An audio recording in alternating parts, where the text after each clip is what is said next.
Today we are going to discuss rank of a matrix using echelon form. Today we are going to discuss rank of a matrix using echelon form. Okay. So in this one our main aim is to find out the rank of a matrix. Okay. The method what we are using is the echelon form. What is the method we are going to adopt here? It is the echelon form. Okay. So what is meant by echelon form? Before going to discuss that one, we are going to find out what is meant by zero row. What is meant by zero row means, what he is saying is the all the elements, if all the elements in a row are zeros, if all the elements in a row are zeros, we say that it is a zero row. What is meant by non-zero row? If at least one non-zero element exists, it is called a non-zero row. Okay, so we define using one example. Okay, so suppose let us consider here it is 1 2 3 4 is there. Okay, so here we come across with the all the elements are non-zeros. All the elements are non-zeros. Here if you come across with the second row, here you come across with one zero element is there.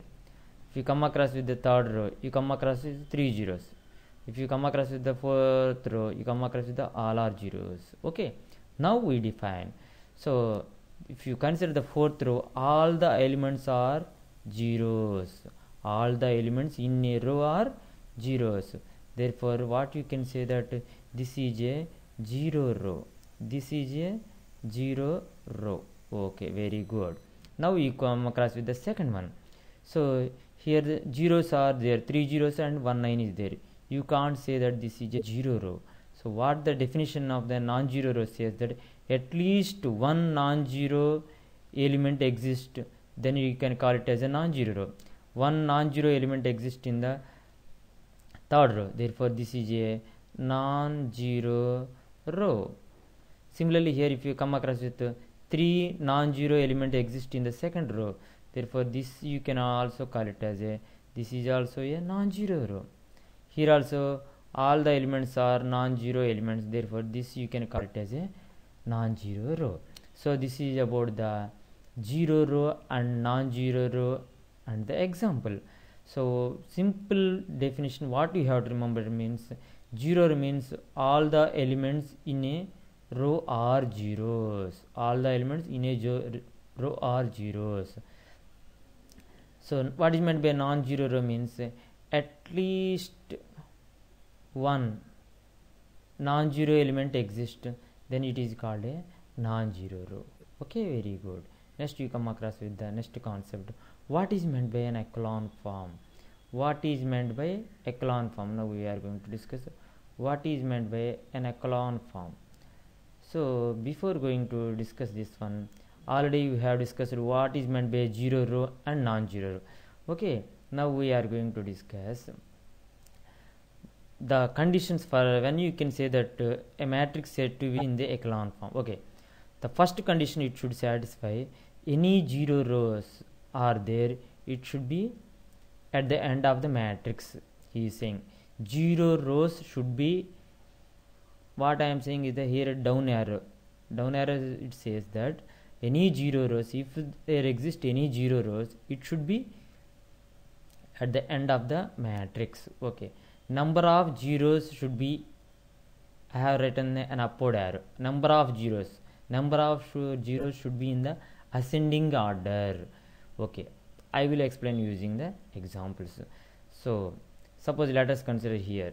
So echelon form says that the two concepts, one is the zero rows, it is saying okay, zero rows if any are there, it should be at the end or not. So if you consider the second example, so the zero rows here, the third row and fourth row are there. Zero rows if any are at the end or not. So the first condition of the echelon form has been satisfied.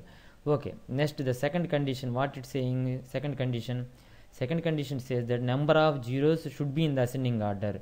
So I have the first this I have 1 0. Next I come across with the 4 zeros like that. So if you consider this one, this is in the echelon form. We can say that number of zeros are in the ascending order. So I come across with 1 zeros. Next you come across with the all are zeros. Okay, therefore this is in the echelon form.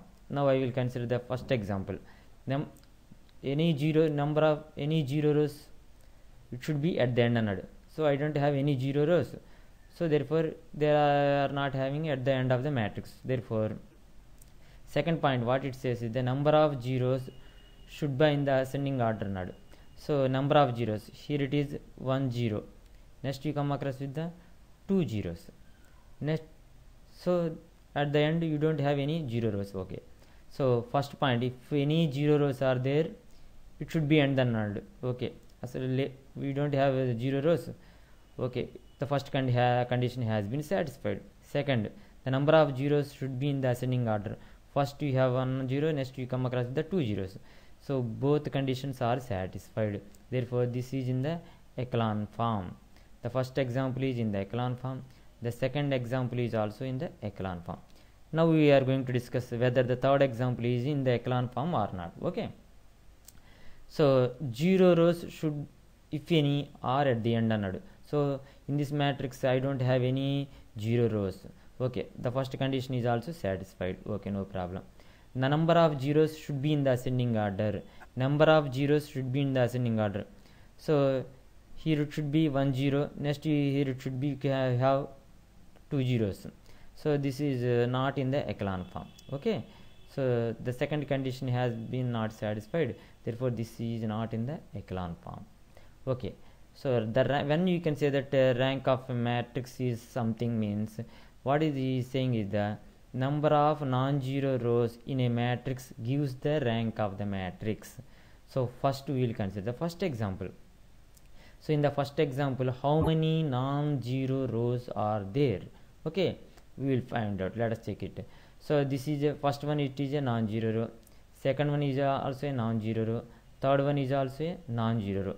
Therefore rank of the matrix is 3.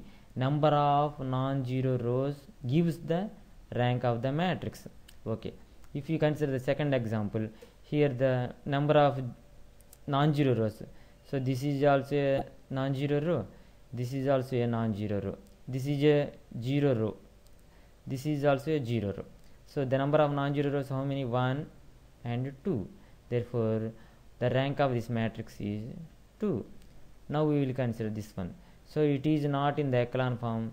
Therefore the rank we can't define this one. Okay,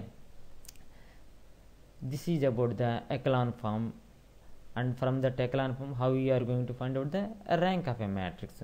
Now we will solve one example. Okay, so A, the matrix A has given like this: 2 1 3 5 4 2 1 5 8 4 7 13 8 4 minus 3 minus 1. Okay, now what we are going to do is, okay, we are going to do that we have to convert this one into echelon form. For that one we make this one as 0, and this one also as 0, this one also as 0. Okay, first step.